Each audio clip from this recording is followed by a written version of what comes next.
بسم اللہ الرحمن الرحیم۔ السلام علیکم ورحمۃ اللہ وبرکاتہ۔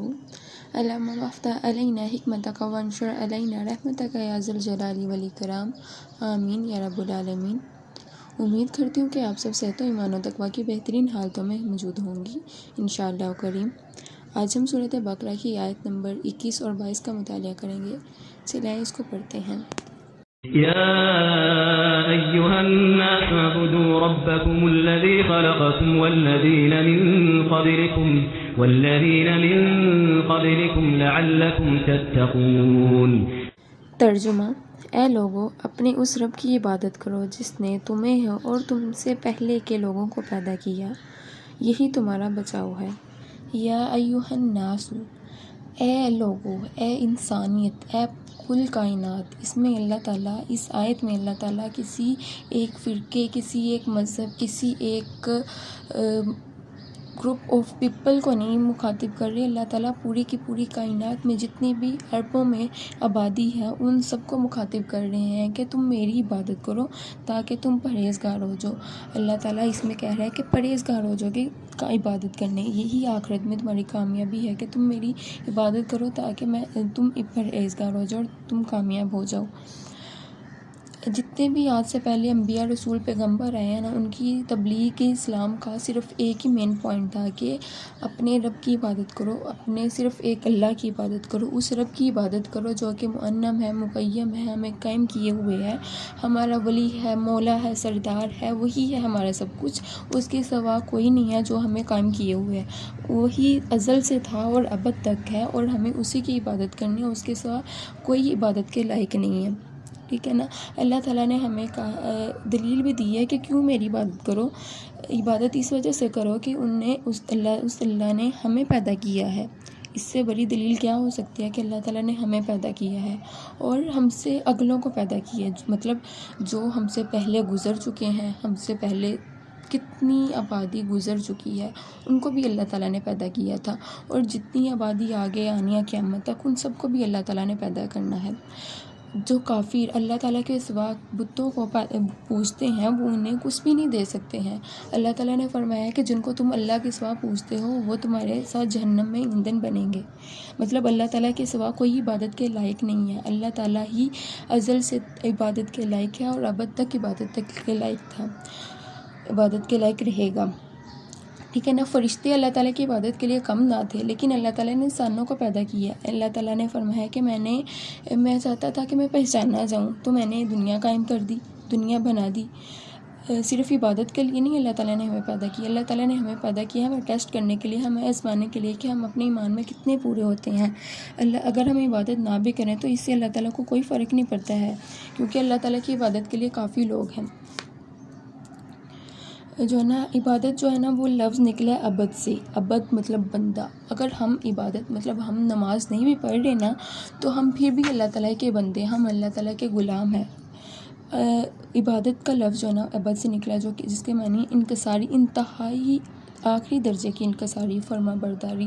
اللہ تعالیٰ کے سوا کسی کی فرما برداری نہیں، اللہ تعالیٰ کی فرما برداری۔ بندہ اپنے رب کی عبادت کرے کیونکہ اللہ تعالیٰ ہی ہمارا خالق و مالک ہے اور ہمیں پیدا کرنے والا ہے۔ عبادت سے مراد ہر وہ کام ہے جو اسلامی شریعت کے عین مطابق ہو، جس سے اللہ تعالیٰ راضی ہو جائے۔ مطلب اگر آپ گھر کے کام بھی کر رہی ہیں تو آپ جو ہے نا ایک طرح سے اللہ تعالیٰ کی عبادت ہی کر رہی ہیں۔ اگر آپ حصول دین کے لیے نکل رہی ہیں تو وہ بھی اللہ تعالیٰ کی عبادت ہے۔ اگر آپ اپنے کام کے لیے گھر سے باہر نکل رہے ہیں، رزق حلال کمانے کے لیے نکل رہے ہیں تو وہ بھی اللہ تعالیٰ کی عبادت ہے۔ اگر آپ تعلیم کے لیے باہر نکل رہے ہیں تو وہ بھی اللہ تعالیٰ کی عبادت ہے۔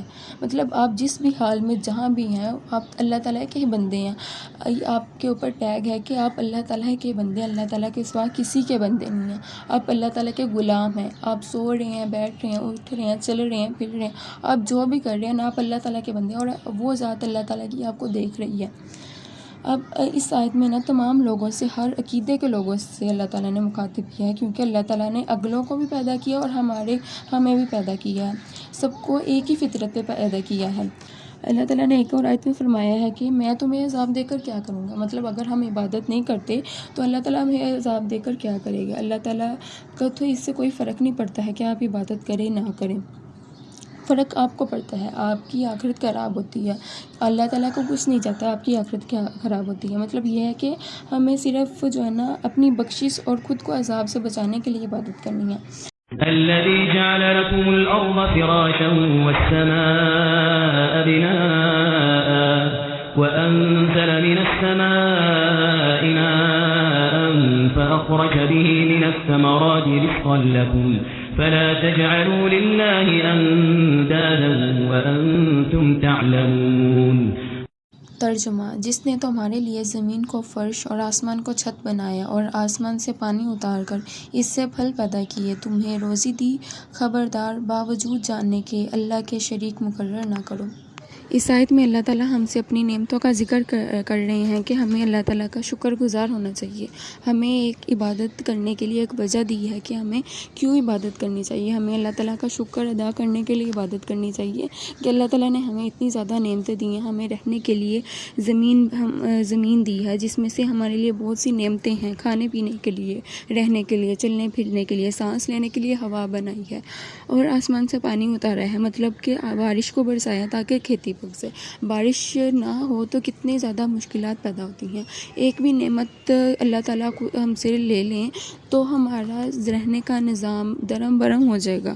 ہمارے پاس اگر بارش نہ برسے گی تو ہمارے پاس اناج نہیں ہوگا، اگر ہوا نہیں چلے گی تو ہمارے پاس یہاں پہ بہت حبس ہو جائے گی، رہنے کے لیے قابل نہیں رہے گی یہ زمین۔ اللہ تعالیٰ نے سب نعمتوں کو بیلنس کر کے ہمیں دیا ہے تاکہ ہم زمین میں رہ سکیں۔ ہمیں اللہ تعالیٰ نے زمین کو ہمارے رہنے کے قابل بنایا ہے، لیکن اگر پھر بھی لوگ اللہ تعالیٰ کی نعمتوں کو دیکھتے ہوئے بھی اللہ تعالیٰ کا شکر گزار نہ بنے، اللہ تعالیٰ کا شکر ادا کرنے کے لیے اس کی عبادت نہ کریں، تو پھر اللہ تعالیٰ کے وہ غضب کے حقدار ہوں گے، اللہ تعالیٰ کی وہ جو ہے نا وہ نافرمانی کر رہے ہوں گے کہ اللہ تعالیٰ نے اتنی زیادہ انہیں نعمتیں دی ہیں لیکن پھر بھی وہ شکر ادا نہیں کر رہے ہیں۔ کتنے ناشکرے بندے ہیں۔ اللہ تعالیٰ نے قرآن مجید میں فرمایا ہے کہ انسان جو ہے نا وہ انتہائی جو ہے نا وہ شکر گزار ہے بندہ ہے، مطلب وہ اتنا شکر ادا نہیں کرتا۔ اللہ تعالیٰ نے ہم سے جو ہے نا اپنی نعمتوں کا ذکر اس لیے کیا ہے کہ تاکہ ہم اللہ تعالیٰ کی نعمتوں کو دیکھیں، ان پہ قدرت پر بغور جائزہ کریں اور اللہ تعالیٰ کی نعمتوں کا شکر ادا کریں اور اس کی عبادت کریں، نہ کہ ہم جو ہے نا وہ دیکھتے بوجھتے اللہ تعالیٰ کی نعمتیں اللہ تعالیٰ کے ساتھ کسی کو شریک ٹھہرائیں۔ جیسے یہودی جو تھے نا وہ نعوذ باللہ حضرت عیسیٰ علیہ السلام کو اللہ تعالیٰ کا بیٹا قرار دیتے تھے، نعوذ باللہ معاذ اللہ، مطلب اللہ تعالیٰ کے ساتھ وہ کسی اور کو شریک ٹھہراتے تھے، بعد اس کے کہ اللہ تعالیٰ نے ان پر حقیقت واضح کر دی تھی کہ اللہ تعالیٰ ہی صرف ایک ہے، اللہ تعالیٰ کے سوا کوئی معبود نہیں ہے۔ اللہ تعالیٰ نے قرآن مجید میں سورۃ اخلاص میں فرمایا ہے کہ اللہ تعالیٰ کی کوئی اولاد نہیں ہے، نہ وہ کسی کی اولاد ہے، نہ وہ کسی کا باپ ہے، وہ اکیلا ہے، یکتا ہے، لا شریک ہے، ہمیشہ سے اور ہمیشہ ہی رہے گا۔ تو اگر ہم اپنی ارد گرد قدرت میں بغور جائزہ لیں تو ہم دیکھیں گے کہ اللہ تعالیٰ نے ہمیں کس قدر نعمتوں سے نوازا ہے۔ اللہ تعالیٰ نے ہمارے لیے اس قدر نعمتیں بنائی ہیں، اس قدر ہمیں نعمتیں دی ہیں نا کہ ہم اس کا کبھی شکر ادا نہیں کر سکتے۔ اگر ہم اللہ تعالیٰ کا شکر ادا کریں گے نا تو اللہ تعالیٰ ہمیں اور نعمتیں دے دیں گے۔ اللہ تعالیٰ کی یہ شان ہے، اللہ تعالیٰ کی یہ قدرت ہے کہ ہم اس کا جتنا شکر ادا کریں گے نا اللہ تعالیٰ ہمیں اس قدر نعمتوں سے نوازے گا۔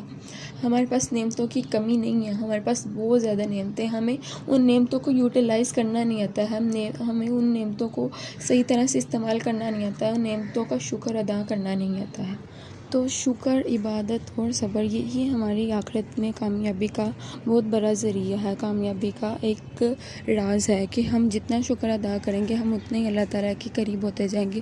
جتنی ہم اللہ تعالیٰ کے شکر ادا کریں گے اتنا ہم عبادت کے ذریعے ہم اللہ تعالیٰ کا شکر ادا کریں گے نا تو ہم اللہ تعالیٰ کے شکر گزار بندے بھی بن جائیں گے، اللہ تعالیٰ کے عبادت گزار بندے بھی بن جائیں گے انشاءاللہ کریم۔ امید کرتی ہوں کہ آپ کو آج کا شکر گزاری اور عبادت کا کنسیپٹ والا ٹاپک سمجھ آ گیا ہوگا۔